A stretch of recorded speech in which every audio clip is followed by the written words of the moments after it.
Hola amigos de Alfa y Omega, sean todos muy bienvenidos a un nuevo programa acerca de esto que estamos estudiando sobre la vida del rey David y donde nos quedamos en el programa anterior, que es 1 Samuel capítulo 17, que es el capítulo más largo que se cuenta la vida del rey David, que contiene 58 versículos de por ahí la historia más conocida de él, ¿no? Así que vamos a ir entrando en tema ya porque hay mucho, pero mucho sobre lo que hay que decir, ¿no? Lo que hay que contar, lo que hay para analizar.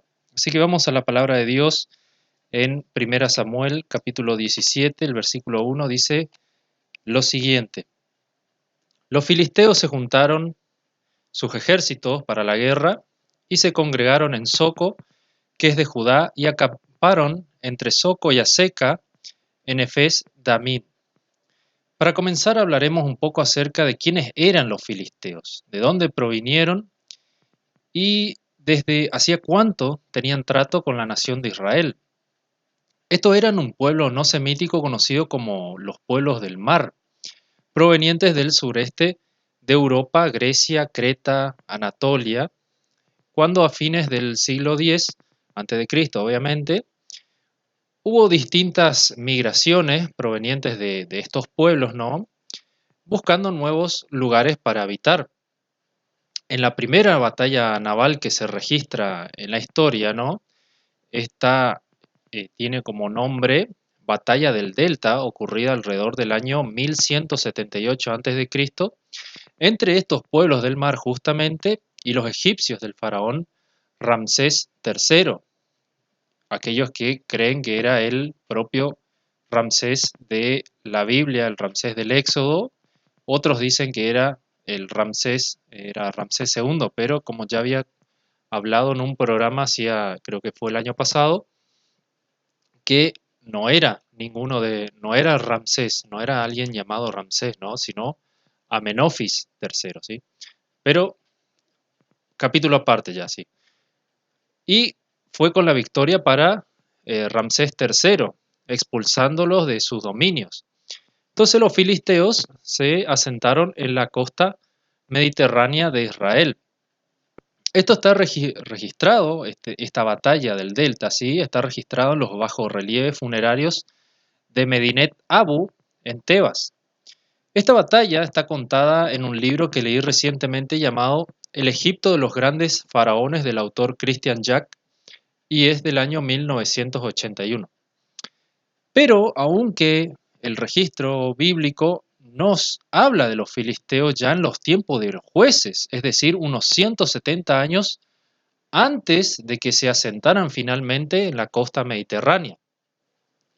Lo cierto es que ellos habitaron el norte de Israel desde tiempos inmemoriales. Vayamos al principio mismo, al libro de Génesis, capítulo 10, versículo 14, dice: A Patrusim, a Casluim, de donde salieron los filisteos, y a Caftorim. Caftorim era el antiguo nombre de la isla de Creta. Luego tenemos en Génesis, un poco más adelante, Génesis 20 y 21, donde Abraham tiene su encuentro con Abimelech, el rey de Gerar, quien era filisteo, y nos dice que el patriarca vivió muchos días entre ellos. Entonces, ¿quiénes eran estos primeros filisteos, no? Y tengo dos propuestas, pero y son muy parecidas una entre otras, ¿sí? O sea, las dos son muy parecidas. Eh, una de ellas encontramos en el comentario al contexto cultural del Antiguo Testamento, donde nos dice lo siguiente. Esta debe, por lo tanto, representar un contacto con un pueblo anterior de filisteos que se establecieron en la zona antes de la invasión de la gente del mar, o puede ser simplemente un anacronismo en el uso del nombre de los filisteos para la zona más bien que del pueblo que encontró Abraham. La otra propuesta, como dije, no es muy distinta y dice así: el problema que representa la nacionalidad filistea de Abimelech Sabiendo que los filisteos no llegaron a Palestina hasta principios del siglo XII, se resuelve indicando que Abimelech y los suyos pueden haber sido un temprano grupo precursor, tal vez en misión de comercio. Esto nos dice el gran diccionario enciclopédico de la Biblia. Y luego nos dice que las ciudades por las que vivieron los filisteos en Canaán, ellos organizaron una liga de 5 ciudades-estado, o sea, no eran un grupo que batallaban todos juntos, a veces sí, a veces no, pero como que iban cada uno por su lado, ¿sí? Y sus ciudades eran Gaza, Asdod, Ascalón, Gat y Ecrón. Estos introdujeron la técnica de la fundición del hierro, adquiriendo de esta forma una supremacía militar indiscutible por la calidad de sus armas. Y esto lo leemos un poco más adelante, donde estamos hablando ahora, en 1 Samuel capítulo 13, donde los guerreros israelitas no tenían espadas, sino solamente el rey Saúl y su hijo Jonatán. Y más adelante veremos que David tenía a filisteos entre su guardia personal, los cereteos y los peleteos, es decir, cretenses y filisteos. Poco se sabe de su lengua, salvo que no era semítica y que parece emparentarse con otras de las regiones del mar Egeo, aunque de alguna manera podían entenderse con los hebreos, porque los hebreos pudieron entender lo que Goliat les gritó, ¿no? Y en las otras ocasiones donde tuvieron encuentros como con Sansón, por ejemplo. Estos adoptaron los dioses cananeos como Baal, Astarte y Dagón. Y en Gaza, por ejemplo, y Asdod, había templos consagrados a Dagón. En Ascalón tenía uno a la diosa Astarte y en Ecrón otro al dios Baal Zebub, ¿no es cierto? A mi parecer, la gente del pueblo del mar conquistó y se mezcló con los habitantes de Canaán que poblaban Filistea antes de su llegada. Y de allí salieron los gigantes como Goliat y los gigantes que son derrotados en 2 Samuel, capítulo 21, ¿sí? Así que este capítulo está cargado de símbolos, pero solo resaltaré algunos. Por ejemplo, el nombre Efes Damim significa límites de gotas de sangre, por lo que de seguro era un lugar de constantes enfrentamientos y disputas por territorios.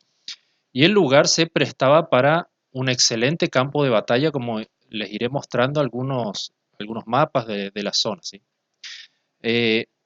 Vayamos ahora al versículo 2 de 1 Samuel 17. Dice: También Saúl y los hombres de Israel se juntaron y acamparon en el valle de Ela y se pusieron en orden de batalla contra los filisteos. Los filisteos estaban sobre un monte a un lado, e Israel estaba sobre otro monte al otro lado y el valle entre ellos. Los filisteos habían tomado ya mucho territorio y si seguían así, tomarían la capital Gabá, ¿no es cierto? Los israelitas debían hacer algo. Ambos ejércitos se pusieron frente a frente en el valle de Ela. Es bastante raro que los filisteos no atacaran directamente a los israelitas, pero como dije, estos no tenían armas de guerra, más que las espadas de Saúl y Jonatán y tal vez algunos palos con puntas y poco más, ¿no? Es raro que no mencione el número también de soldados que se enfrentaron, como si lo hacen en muchas otras oportunidades, ¿no? Versículo 4. Salió entonces del campamento de los filisteos un paladín, el cual se llamaba Goliat de Gat, y tenía una altura de 6 codos y un palmo. Me gustó mucho cómo en otras traducciones de este versículo, por ejemplo de la Nueva Versión Internacional o la de Dios habla hoy, pusieron que salió del campamento filisteo un campeón en lugar de un paladín y que medía casi 3 metros. O sea, en esas dos versiones directamente traduce o pone que medía casi 3 metros. No nos dice que tenía una altura de 6 codos y un palmo, que uno tiene que ir a la referencia, tiene que ir a la tabla de pesos y medidas que suelen tener al final de las Biblias, ¿no? Y empezar a sacar la calculadora y sacar qué altura tenía. Entonces, directamente ya nos pone casi 3 metros y nos resuelve este problema. En muchas batallas se decidía la suerte de los ejércitos enfrentando a sus campeones o sus mejores guerreros en una lucha a muerte. Creo que la mayoría de nosotros hemos visto la película Troya, donde Aquiles se enfrenta a Héctor, el campeón de la ciudad de Troya, ¿no? Y aunque Aquiles venció a Héctor, los troyanos no se rindieron. También me llama la atención que la Biblia registra el nombre de Goliat y de dónde era, ¿no? Como veremos, la lucha no es larga, sin embargo, su nombre ha quedado grabado en las mentes de las personas como aquel gigante invencible. Según la medida normal del codo, era de 45 centímetros, por lo que, eh, por lo que medía al menos 2,70 m o entre 2,70 m y 2,90 m, una cosa así. No dice en ningún momento que perteneciera a la raza de gigantes, aunque podemos decir si medía 2,70 m, cualquiera diría que era un gigante, ¿no? Los gigantes son nombrados en Números 13:33, donde los espías vieron a los hijos de Anac que les parecían a ellos como langostas a su lado, ¿no? Verso 5, y traía un casco de bronce en su cabeza y llevaba una cota de malla, y era el peso de la cota 5,000 siclos de bronce. Sobre sus piernas traía grebas de bronce y jabalina de bronce entre sus hombros. El asta de su lanza era como un rodillo de telar, y tenía el hierro de su lanza 600 siclos de hierro, e iba su escudero delante de él. En estas imágenes podemos ver las vestimentas de los diferentes guerreros de aquella época. Tenemos un espadachín filisteo y un arquero israelita. Seguramente la instrucción militar de los israelitas no se asemejaba a la de los filisteos, y el rey David se encargaría de mejorarla cuando tomara las riendas del ejército, pero eso lo veremos bastante más adelante. La ropa de Goliat era verdaderamente impresionante. La cota de malla pesaba más de 55 kilos. Si tomamos que el peso del ciclo era de 11,4 gramos, como nos dice también en las tablas de peso y medida que, como dije, la encontramos al final de nuestras Biblias. Era parecido como si fuese un tanque de guerra, ¿no? Con esas armaduras, o un catafracto, una armadura tan pesada, sin duda limitaría sus movimientos, pero en una lucha cuerpo a cuerpo sería prácticamente invencible, como los eran los catafractos romanos y de aquellas regiones, ¿sí? Y luego, si vamos un poco más allá, en la simbología de lo que significó Goliat, tenemos que su nombre significa algo así como exilio.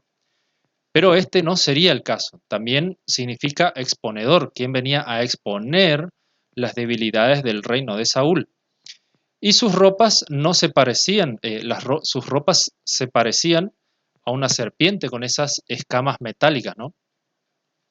Dice el verso 8, y se paró y dio voces a los escuadrones de Israel diciéndoles, ¿para qué os habéis puesto en orden de batalla? ¿No soy yo el filisteo y vosotros los siervos de Saúl?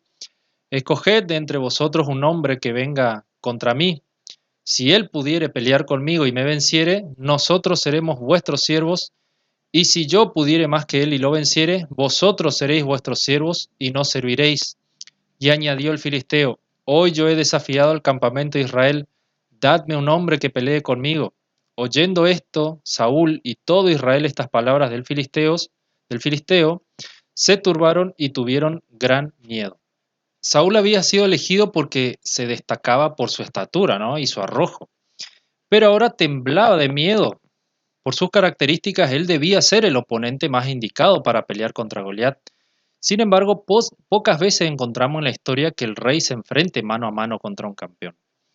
A pesar de la distancia a la que se encontraba Goliat del campamento israelita, el valle hace que se pueda escuchar perfectamente al gigante gritando y amenazando al ejército de Israel. Además, siendo del tamaño que tenía Goliat, seguramente poseía unos pulmones y una voz impresionante, ¿no? Y David era hijo de aquel hombre efrateo de Belén de Judá, cuyo nombre era Isaí, el cual tenía 8 hijos, y en el tiempo de Saúl este hombre era viejo y de gran edad entre los hombres. Y los 3 hijos mayores de Isaí habían ido para seguir a Saúl a la guerra, y los nombres de sus 3 hijos que habían ido a la guerra eran Eliab el primogénito, el segundo Abinadab y el tercero Sama. Y David era el menor. Siguieron pues los 3 mayores a Saúl. Es probable que los hermanos de Isaí que fueron a la guerra con Saúl se alistaran al ejército porque podían recibir un beneficio económico como parte del mismo. Además, Belén no estaba tan lejos de la capital, por lo que su hogar también corría peligro, ¿no? También Eliab le recrimina a David más adelante que éste había dejado esas pocas ovejas. Esto me hace pensar la falta de dinero en la casa de Isaí. Pero David había ido y vuelto, dejando a Saúl para apacentar las ovejas de su padre en Belén. Venía pues aquel filisteo por la mañana y por la tarde, y así lo hizo durante 40 días. Me resulta extraño que durante 40 días filisteos e israelitas salieron al campo de batalla para ser provocados por Goliat. Ya sabemos que el 40 es un número de Dios, pero nos dice que él salía a la mañana y a la tarde para provocarlos, es decir, 80 veces salió. El número 40 con su carga simbólica significa prueba.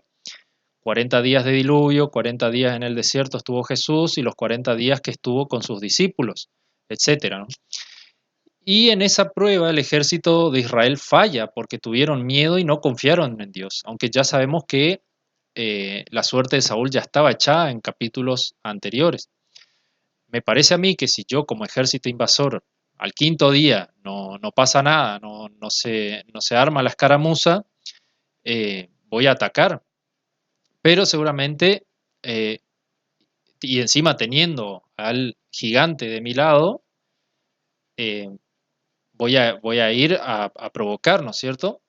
Pero seguramente iba a ser un pésimo general porque si como dije al principio, cada uno estaba en un monte, o sea que si vos como ejército invasor tenías que atacar cuesta arriba. Y los arqueros, justamente los arqueros israelitas eran conocidos por ser muy habilidosos. Entonces obtendrían muchísimas bajas, ¿no? Y dijo Isaí a David su hijo: toma ahora para tus hermanos un efa de este grano tostado y estos 10 panes, y llévalo pronto al campamento a tus hermanos. Y estos 10 quesos de leche los llevarás al jefe de los 1000, y mira si tus hermanos están buenos, y toma prendas de ellos. David iba bien cargado. Una efa son alrededor de 22 kilos. Este grano tostado podía ser de trigo o de cebada, y era la comida habitual de los soldados y de la clase trabajadora. También, si aquellos que les interesa leer o conocer un poco de historia, la comida del ejército romano eran las gachas de trigo, una comida muy nutritiva y habitual. Capaz no sea la más rica de todas, pero le servía al ejército eh, le servía muy bien para comer, ¿no? Para mantenerse en estado y poder luchar. También les dice que llevaba quesos y panes, en total, calculo yo, unos 40, 50 kilos de provisiones. Así que el animal de carga que utilizara David, que probablemente era un asno, aunque el texto no lo dice, esto lo creo yo, iba bien pesado. Los familiares de los soldados enviaban alimentos a sus hijos que estaban en el frente. Por ejemplo, sabemos que en la Segunda Guerra Mundial los familiares de los soldados les enviaban comida junto con la carta. Pero en muchos casos la comida nunca llegaba con la carta, sino que tanto los carteros como los oficiales de alto rango se la quedaban. Y esto lo cuenta muy bien el libro Europa en Guerra de Norman Davis. Antiguamente, para comprobar que alguien tenía buena salud, se verificaba al tomar una prenda de dicha persona. Los hermanos de José llevaron a su padre una parte de la túnica de color ensangrentada, diciéndole que una mala bestia se lo había comido, o sea, indicándole que eh, no volvería José, ¿no? Otro comentario muy interesante sobre esto lo dijo el sacerdote y arqueólogo francés Roland Devaux, quien dirigió las primeras excavaciones en la zona del Mar Muerto en la década del 50. Él decía que su padre, es decir, Isaí, le pidió a David que trajera el dinero que pudieran haber ganado durante esos 40 días o durante esos días que hubiesen servido a la ya de por sí muy pobre familia de Isaí. Y Saúl y ellos y todos los de Israel estaban en el valle de Ela peleando contra los filisteos. Se levantó pues David de mañana y, dejando las ovejas al cuidado de un guarda, se fue con su carga como Isaí le había mandado. Y llegó al campamento cuando el ejército salía en orden de batalla y daba el grito de combate. Belén, desde o sea, desde Belén hasta el lugar de la batalla había unos 24 kilómetros que le tomaría a David alrededor de un día de camino. Él llegó justo al momento en el que se preparaban a tomar sus posiciones para la batalla, cuando hacían sonar el shofar. Y se pusieron en orden de batalla Israel y los filisteos, ejército frente a ejército. Entonces David dejó su carga en mano el que guardaba el bagaje y corrió al ejército. Y cuando llegó preguntó por sus hermanos si estaban bien. Mientras él hablaba con ellos, he aquí que aquel paladín que se ponía en medio de los dos campamentos, que se llamaba Goliat, el filisteo de Gat, salió de entre las filas de los filisteos y habló las mismas palabras y las oyó David. Y todos los varones de Israel que veían a aquel hombre huían de su presencia y tenían gran temor. Y cada uno de los de Israel decía: ¿No habéis visto a aquel hombre que ha salido? Él se adelanta para provocar a Israel. Al que le venciere, el rey le enriquecerá con grandes riquezas y le dará su hija y eximirá de tributos a la casa de su padre en Israel. Entonces habló David a los que estaban junto a él diciendo: ¿Qué harán al hombre que venciera a este filisteo y quitara el oprobio de Israel? Pero ¿quién es este filisteo incircunciso para que provoque a los escuadrones del Dios viviente? Y el pueblo le respondió las mismas palabras diciendo: así se hará al hombre que le venciere. No creo que lo moviera la recompensa económica, ni la exhibición de tributos, ni el casarse con la hija del rey, siendo que todo esto haría que la situación de él y de su familia mejorara enormemente, ¿no? Yo creo que él solamente pensaba en que las huestes de Dios fueron provocadas. Además, me parece que David era aún muy joven para casarse, si bien puede ser que pasó al menos un año desde su unción en el capítulo anterior, como veremos más adelante, Saúl ni siquiera se acuerda de quién era David. Por lo visto, David no escuchó lo dicho, por lo que se lo vuelven a repetir, y la palabra incircunciso aquí denota como un insulto a alguien ajeno al pacto. Y oyéndole hablar Eliab, su hermano mayor, con aquellos hombres, se encendió en ira contra David y dijo: ¿Para qué has descendido acá? ¿Y a quién has dejado aquellas pocas ovejas en el desierto? Yo conozco tu soberbia y la malicia de tu corazón, que para ver la batalla has venido. David respondió: ¿Qué he hecho yo ahora? ¿No es esto mero hablar? Y en otras versiones dice algo un poco más acertado o que se puede entender mejor: si solo hice una pregunta. En vez de ¿no es esto mero hablar? Otras versiones dicen: si solo hice una pregunta, ¿por qué te enojas conmigo, Eliab, no? Eliab desconocía que su hermano vino a traer víveres para él y Sama y su otro hermano, y creía que David era un metido que vino a mirar la pelea nomás.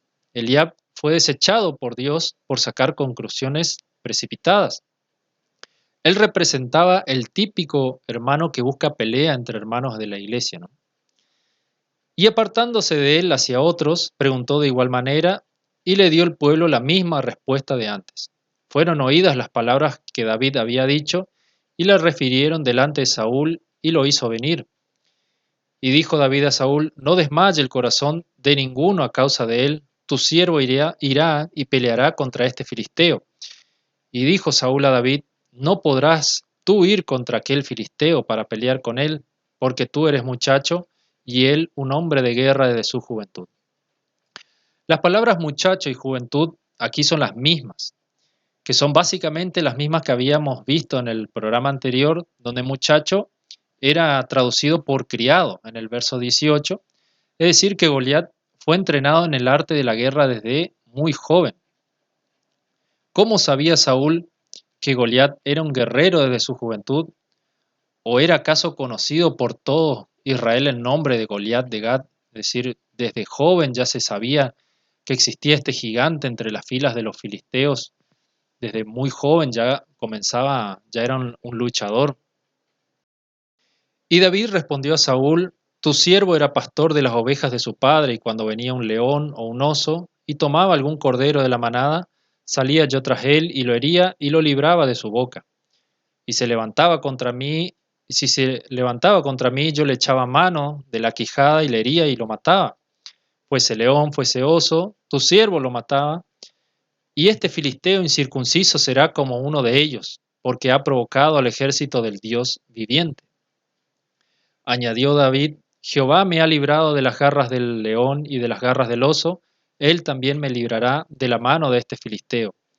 Y dijo Saúl a David: Ve, y Jehová esté contigo.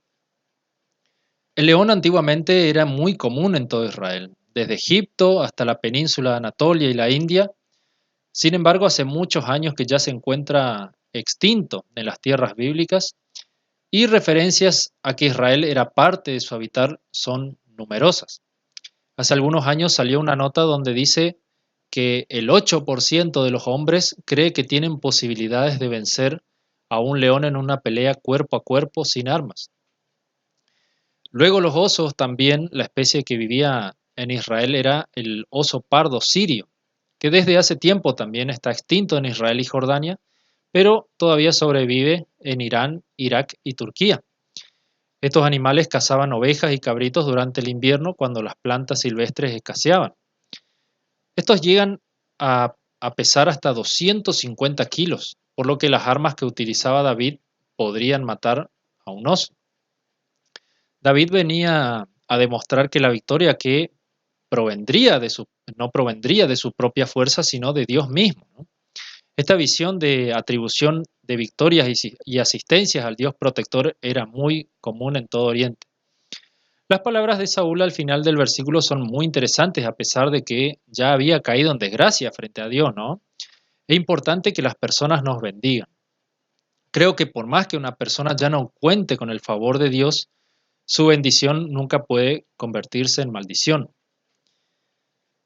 Y Saúl vistió a David con sus ropas y puso sobre su cabeza un casco de bronce y le armó de coraza. Y ciñó a David su espada sobre sus vestidos y probó a andar, porque nunca había hecho la prueba. Y dijo David a Saúl: Yo no puedo andar con esto, porque nunca lo practiqué. Y David echó de sí aquellas cosas. Por lo general se representa a David como alguien más pequeño que Saúl, sin embargo no es esto lo que nos dice el versículo, sino que la ropa militar de Saúl le quedaba incómoda y no estaba acostumbrado a usarla, por lo que David habrá sido semejante a Saúl en estatura. Pero al no tener la instrucción militar, esta le era incómoda y por eso se la quitó. Imagínense usar por primera vez coraza, casco, escudo y espada. Es como si cargara con una pesada mochila, ¿no? Saúl le dio una de las dos espadas que tenía el ejército de Israel, pero este la desechó. Algunos expertos dicen que Saúl quería enviar a David con su ropa para que pareciera que era el mismo rey, en realidad, el que iba a luchar contra Goliat. Y tomó su cayado en su mano y escogió 5 piedras lisas del arroyo y las puso en el saco pastoril, en el zurrón que traía. Y tomó su honda en su mano y se fue hacia el filisteo. Y muy decidido se fue hacia el arroyo, donde tomó esas 5 piedras, ¿no? Y luego hacia Goliat. En la zona allí hay un pequeño arroyo que fluye durante el invierno y en primavera también. Y luego se seca. Lo más probable es que hayan luchado durante primavera, que es la época de las campañas militares. Como nos dice en 2 Samuel capítulo 11, solamente en algunas versiones, porque antes del calor insoportable de mediados de mayo hasta mediados de octubre es prácticamente imposible hacer una campaña militar y tampoco en el duro invierno, ¿no? Porque si bien conocemos que Israel es muy seco, en invierno también es muy difícil porque como es zona semidesértica o desértica, por las noches hace muchísimo frío con temperaturas bajo cero, ¿sí? Entonces David tendría ventaja a distancia, pero el filisteo, más diestro con la espada, tendría ventaja en el cuerpo a cuerpo. Y el filisteo venía andando y acercándose a David y su escudero delante de él. Y cuando el filisteo miró y vio a David, le tuvo en poco porque era muchacho y rubio y de hermoso parecer. Le tuvo un poco porque su aspecto no era el de un soldado experimentado como él, ni siquiera estaba vestido con ropas de, de luchador, ¿no?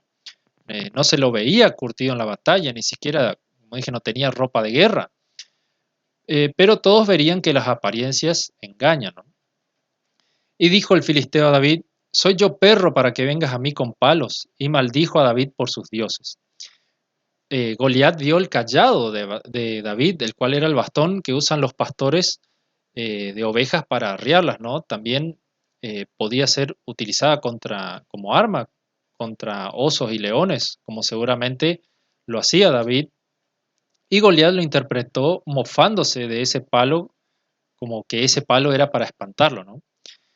Y Goliat también utilizó la guerra psicológica, el maldecir o burlarse de los dioses de otras naciones era muy común, como lo hizo el Rabsacés en Segunda Reyes 18. Y lo pongo aquí el versículo acá abajo, ustedes lo pueden buscar. Dijo luego el filisteo a David: Ven a mí y daré tu carne a las aves del cielo y a las bestias del campo. Entonces dijo David al filisteo: Tú vienes a mí con espada y lanza y jabalina, mas yo vengo a ti en el nombre de Jehová de los ejércitos, el Dios de los escuadrones de Israel, a quien tú has provocado. Jehová te entregará hoy en mi mano, y yo te venceré y te cortaré la cabeza, y daré hoy los cuerpos de los filisteos a las aves del cielo y a las bestias de la tierra, y toda la tierra sabrá que hay Dios en Israel. Y sabrá toda esta congregación que Jehová no salva con espada y con lanza, porque de Jehová es la batalla, y él os entregará en vuestra mano. Lejos de amedrentarse, David redobla la apuesta diciendo que no confiaba en las armas, sino que confiaba o que su confianza estaba puesta en el Dios de Israel. Muy pocos de nosotros podríamos decir esas palabras donde no confiamos en armas, sino que tenemos nuestra plena confianza en el Dios de Israel. Él quería demostrar y mostrar a todos que no era la propia fuerza del hombre el que da la victoria, sino Dios. Él fue uno de los pocos que comprendió la Biblia, o lo que estuviera escrito hasta ese momento, que sería el Pentateuco, ¿no? Él entendió que solo Dios podía darle la victoria, pero solo si estaba con él, y si no lo estaban, perderían. No forzaba la situación como lo hizo Saúl capítulos más atrás. Y aconteció que cuando el filisteo se levantó y echó a andar para ir al encuentro de David, David se dio prisa y corrió a la línea de batalla contra el filisteo. Es decir, corrieron frente a frente. Y encima la imagen de alguien de 2,70 m yendo con malas intenciones habría sido impresionante. Y metiendo David su mano en la bolsa, tomó de allí una piedra y la tiró con la honda e hirió al filisteo en la frente. Y la piedra quedó clavada en la frente y cayó sobre su rostro en tierra. David demostró la destreza de un hondero benjamita, ¿no? Pegándole en el único lugar donde estaba desprotegido, que era la frente. Se cree que un hondero experto puede lanzar una piedra a más de 150 kilómetros por hora. Y encima, al venir corriendo, hizo que Goliat cayera de frente hacia la tierra. Así venció David al filisteo con honda y piedra, e hirió al filisteo y lo mató sin tener David espada en su mano. Entonces corrió David y se puso sobre el filisteo, y tomando la espada de él y sacándola de su vaina, lo acabó de matar y le cortó con ella la cabeza, y cuando los filisteos vieron a su paladín muerto, huyeron. Tan rápido como empezó, terminó la pelea. Duró menos que el combate de San Lorenzo en 1813 entre los granaderos a caballo rioplatenses, comandados por el general José de San Martín, contra los realistas uruguayos. Hay quienes dicen que ya estaba muerto cuando cayó en tierra, pero el verso 51 nos dice que lo acabó de matar cortándole la cabeza, por lo que habrá quedado inconsciente con el piedrazo en la frente, ¿no? Y exhibir la cabeza del enemigo derrotado era una manera de infundir miedo al ejército enemigo, demostrando que ya no tenían líder de manera simbólica, ¿no? Y así lo hicieron los propios filisteos con Saúl en el capítulo 31, que veremos más adelante, ¿sí? De seguro habrán temblado de miedo también los filisteos al ver a su campeón derrotado por un insignificante pastor. A pesar de la casi segura superioridad numérica y armamentística de los filisteos, estos huyeron despavoridos. Estoy seguro también que la mano de Dios estaba detrás de todo esto también para hacer que corrieran espantados. Levantándose luego los de Israel y los de Judá, gritaron y siguieron a los filisteos hasta llegar al valle y hasta las puertas de Ecrón, y cayeron los heridos de los filisteos por el camino de Saraim hasta Gat y Ecrón. Al ver a los filisteos huyendo, fue el momento para correr detrás de ellos y los persiguieron por más de 15 kilómetros, imagínense eso, ¿no? Y volvieron los hijos de Israel de seguir tras los filisteos y saquearon su campamento. Y David tomó la cabeza del filisteo y la trajo a Jerusalén, pero las armas de él las puso en su tienda. Ahora nos encontramos con que David llevó la cabeza de Goliat a Jerusalén, pero aún faltaba alrededor de 15 años para que David fuera coronado rey, e incluso más si recordamos que David reinó durante 7 años en Hebrón y luego conquistó Jerusalén alrededor del año 1004 a.C., así que faltaban como 20 años, por lo menos, mínimo 20 años para que David conquistara Jerusalén, que en ese tiempo era Jebús. Lo más probable es que este haya sido un comentario agregado por los escribas más adelante y no un anacronismo, ¿no? ¿Para qué se habrá llevado David la cabeza de Goliat? Las armas las utilizaría más adelante en el capítulo 21, pero la cabeza es algo bastante raro, ¿no? Y cuando Saúl vio a David que salía a encontrarse con el filisteo, dijo a Abner, general del ejército: Abner, ¿de quién es hijo este joven? Y Abner respondió: Vive tu alma, oh rey, que no lo sé. Y el rey dijo: Pregunta de quién es hijo ese joven. Como dije anteriormente, creo que desde la unción de David por parte de Samuel, perdón, y el haber sido llamado por Saúl para que tocara frente a él, para que ahuyentara ese espíritu malo que vimos en el programa anterior, pasó alrededor de un año, porque Saúl no reconoció a David quién era el que tocaba el arpa. O tal vez puede ser que el espíritu malo le estuviera nublando la vista y la memoria, ¿no? O solamente Saúl tenía una pésima memoria. Aquí también se presenta un tremendo personaje que le dará muchos dolores de cabeza a David cuando fuera rey. Abner, o Abner, dicen algunos, capitán de las Fuerzas Armadas del rey y primo del mismo reino. Y cuando David volvía de matar al filisteo, Abner le tomó y le llevó delante de Saúl, teniendo David la cabeza del filisteo en su mano. Y le dijo Saúl: Muchacho, ¿de quién eres hijo? Y David respondió: Yo soy hijo de tu siervo Isaí de Belén. Puede ser también que el rey le preguntara por su familia para hacer cumplir su promesa de eximirla de tributos. Hay otros comentaristas que dicen que debido al tiempo que pasó David, ya estaba convirtiéndose en un hombre, dejando atrás el aspecto adolescente. Y bien, aquí termina el, lo referido a este capítulo 17. Como dije, cada vez que en cada programa, al final de cada programa, vamos a ir leyendo un salmo de David y hacer algunos comentarios al respecto. Así que hoy vamos a tratar el famosísimo Salmo 23. Este salmo no tiene nombre, ni lo necesita tampoco porque es conocido por todos. Puse la que es posiblemente la historia de David más conocida junto al salmo más conocido. Y lo que llama la atención es que esta historia fue antes de ser coronado como rey. Ya había sido ungido, sí, pero no coronado. Este es el salmo entre salmos, el que se cita en televisión, el que conocen los presos, el que ha sido de ayuda en las noches de terror a miles y, por qué no, millones también a través de la historia. Jehová es mi pastor, nada me faltará. Siempre nos apropiamos de la palabra del Señor es mi pastor. Puede ser el pastor de todos, pero lo hacemos nuestro. Nada me faltará, tanto el sustento diario como sustento espiritual. En lugares de delicados pastos me hará descansar, junto a aguas de reposo me pastoreará. Los delicados pastos pueden ser sus palabras de vida, esta palabra, ¿no? Su Biblia. El agua representa su espíritu, el cual nos vivifica, nos limpia, nos quita la sed, nos fertiliza. No hay reposo para quienes tienen el alma negra. En ese lugar es donde serán separados las ovejas de los cabritos, ¿no? Porque allí es donde seremos apacentados. Confortará mi alma, me guiará por sendas de justicia, por amor de su nombre. Aunque ande en valle de sombra de muerte, no temeré mal alguno, porque tú estarás conmigo. Tu vara y tu cayado me infundirán aliento.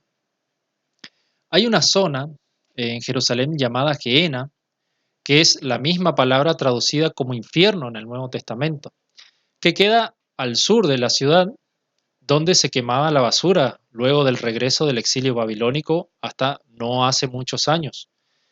Este lugar era conocido como el Valle de los Hijos de Hinnom. En ese lugar antiguamente se realizaban sacrificios humanos o de niños especialmente, en tiempos en los que vivían los cananeos, e incluso lo hicieron los reyes Acaz y Manasés, y que fue abolida por el rey Josías. En ese lugar hay una porción donde no le da el sol en todo el día, o sea que hay sombra todo el día, por lo que se conocía ese lugar también como el Valle de la Sombra de Muerte.